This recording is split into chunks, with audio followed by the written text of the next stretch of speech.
samapanam. Just do this much before you go to bed today. One thing is, every hour, okay, remind yourself. Right now, it's going to be 8 o'clock. 8 o'clock, remind yourself, wow, I'm still alive. No, don't laugh. So many people who go to bed today will not wake up tomorrow morning. More than 1 million people on the planet will not wake up tomorrow morning. Tomorrow morning, suppose you wake up. Yes, who knows? You always think it's not me, it's going to be somebody.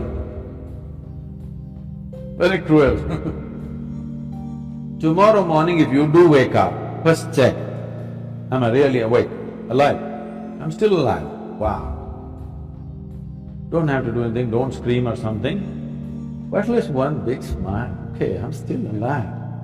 Over 1 million people didn't wake up tonight, but here I am, alive. Fantastic or no? What is the biggest thing in your life? You're alive right now. So, you're still on tomorrow morning, just one smile, wow. Then maybe there are 2, 3, 4 people who matter to you much in your life. Just check, he and she and that one and this one is alive.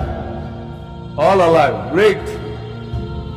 If 1 million people died tonight, which they do every night, at least 10 million people lost somebody who was dear to them. But none of those who are very dear to you are gone today. Fantastic or no? Another big smile, don't tell anybody. Just smile, okay. Right? 8 o'clock in the morning, wow, 8 o'clock, still alive. Every 1 hour, just do this exercise, okay? Every 1 hour, just remind yourself, check, on. Please understand this. If you think about God, you will become hallucinatory. Only when you are conscious about your mortality will you want to truly know the nature of this life. When you know, you're on right now and tomorrow morning you may be poof, gone. Now you want to know, what the hell? What is this? I'm real right now, but tomorrow morning, gone.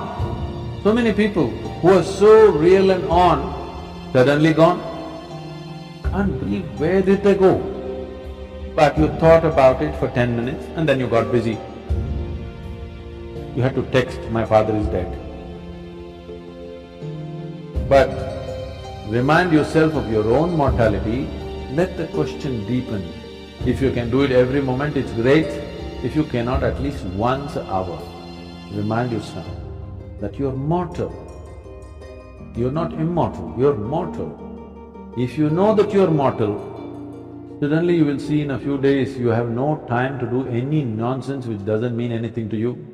You will do only what really matters to your life. You have no time to do any rubbish with anybody. You will have time only to do the best things that you want to do, what you truly care to do in your life, and nothing other than that. And that's what you should be doing because it's a very limited amount of time. I want you to know, it's a very brief life. That is if you're a joyful person. If you're a miserable person, of course it's a long life. So, if you're joyful, if you live for 100 years, it's gone too quickly. If you're miserable, what a long life you will live, you know. So it's a very brief life. You should not be doing anything other than what truly matters to you, isn't it? Yes or no? But you're doing so much nonsense which doesn't mean anything to you simply because you think you're immortal. Otherwise, people are saying, no, I will live up to 80, maybe 100, so I will do this at 70, I will smile at my neighbor when I was 75, you know, when all my work is done. When all the property issues are settled, after that I'll smile at him. There is no such guarantee. Does anybody here come with a guarantee card for 2 days? No, you could be dead tomorrow morning.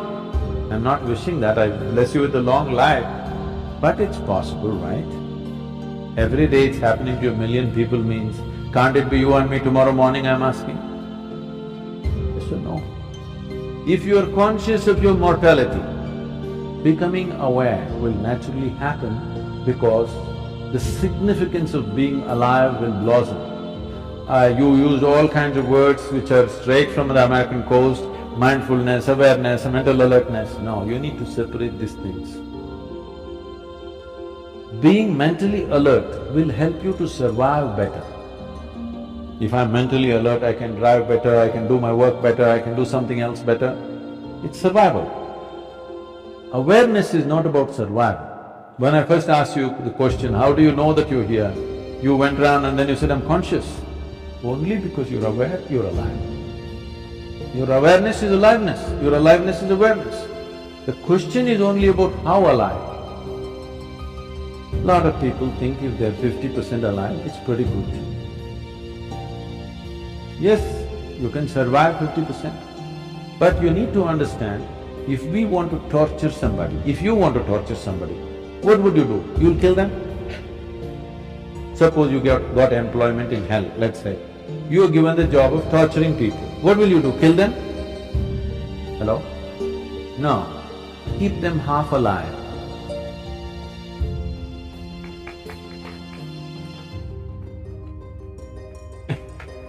If you keep them half alive, that's called torture.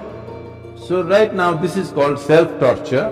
Maybe you're preparing for employment elsewhere. Because right from the age of 2 or 3, your parents are asking you, what will you become, what will you become, what… Well, I'm born as a human being, I'm supposed to strive to become a human being.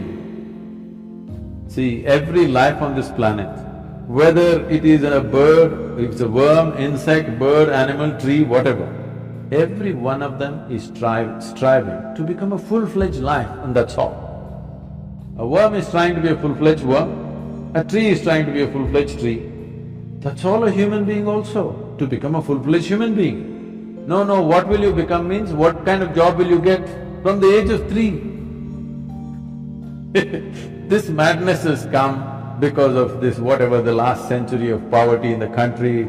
People are so deprived and they think if they don't have a job, they won't eat anything. You know, it comes from a certain poverty consciousness, we must pass it, that generation is past. Right now, if you have a few brain cells working, you can make a living. Yes? You don't have to be qualified for anything. If you have a few brain cells working in your head, you can make a living. That's not an issue anymore. There was a time it was like that, it's no more like that. It's time we leave that. It's not about what you will become, how you will be. What will be the experience of your life? Will it become the peak experience or is it just a mediocre nonsense? This is the question. Because once you have come as a human being, whatever happens, it's not enough, something more needs to happen, yes or no? You may think you're doing different things. The man who goes to the temple, the man who goes to the bar, the man who goes to work, the man who goes to conquer the world, every one of them is just seeking a larger slice of life. Some people go to the mall, some people go to the PDS, just like that. Some people think it comes free in the temple, so they go there, somebody else go to conquer the world, somebody go shopping. What is it that you're trying to do? Just trying to have a larger slice of life. But it doesn't matter, if you gather the whole world around you, you will not have a larger slice. Your larger slice will happen only if your ability to perceive is enhanced. If your ability to experience is not enlarged, then you can have everything around you, still your experience is the same. Modern life is just that. No other generation had the things that we are having around us. Most homes are looking like a warehouse. Because they're shopping trips, they don't know where to keep it, everything is falling all over the people, there's no place for the people, full of things. But does it bring well-being or happiness or anything? No. You cannot determine the experience of what's happening within you from outside. It has to happen from within. And it is how enlarged your experience is how big your life is.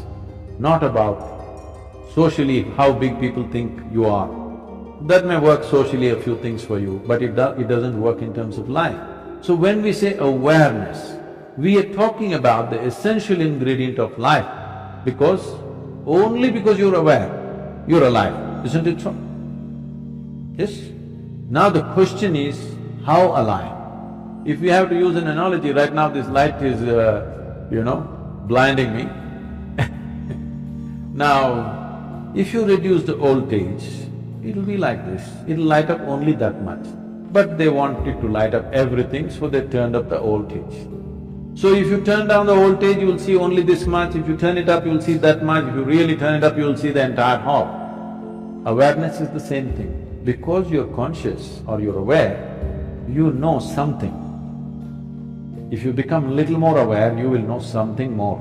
If you know little more aware, something more. All these words are connected. Prajna, the word guru, all these things are connected because prajna means you're conscious. Because you're conscious, depending upon the intensity of your consciousness, accordingly your vision of everything around you is enhanced. Now the word guru means, gu means darkness, it's a four-letter word, Ru means dispeller. So a guru is not supposed to teach you something, he is not supposed to give you a philosophy, not supposed to give you an ideology. It is just that he is supposed to throw little more light. Little more light means, if I… suppose this hall is dark and you're only able to see the first two rows, you're not able to see them. If I flashed a torchlight, you saw, oh, all those people, the whole world out there. But I switched off the torch.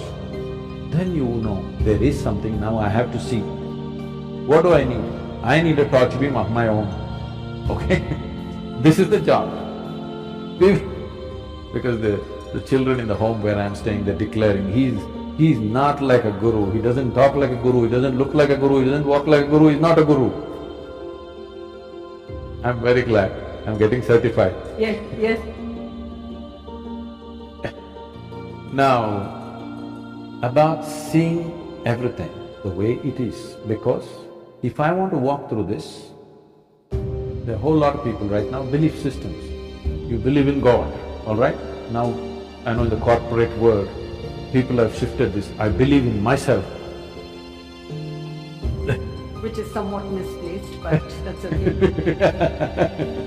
Both are misplaced, they produce different kinds of impact. Absolutely. See, belief means what? Essentially belief means you're unwilling to admit what you do not know as I do not know. Whatever you do not know, you believe. If you believe, what it does to you is, it'll give you confidence. Confidence without clarity is a disaster. Right now, let us say, I cannot see these people, my vision is not clear. But I have great confidence, I'm going to walk through these people. You know what I will do? I'll step over everybody and go, because I'm very confident, a whole lot of people like this. If my vision is clear, I will go through this without even touching anybody. If my vision is not clear and I have no confidence, I will ask, please can somebody show me the way? But now I have no clarity, but I have confidence. It's a disastrous process. So believing in God, believing in yourself, believing in anything means, it's just a B word, You're just bullshitting yourself about something that you do not know. Right, right. What is the problem? What I know, what I do not know, I do not know. What is the problem with this? If this much sincerity enters your life, come to this much. What I know. What I do not know, I do not know. I don't believe anything, I don't disbelieve anything. I'm willing to look at everything. You will become a sensible human being, and every 1 hour you remind yourself you're mortal and celebrate with a smile that you're still alive. You will see wonders will happen to you. Kalo na janati tava samapanam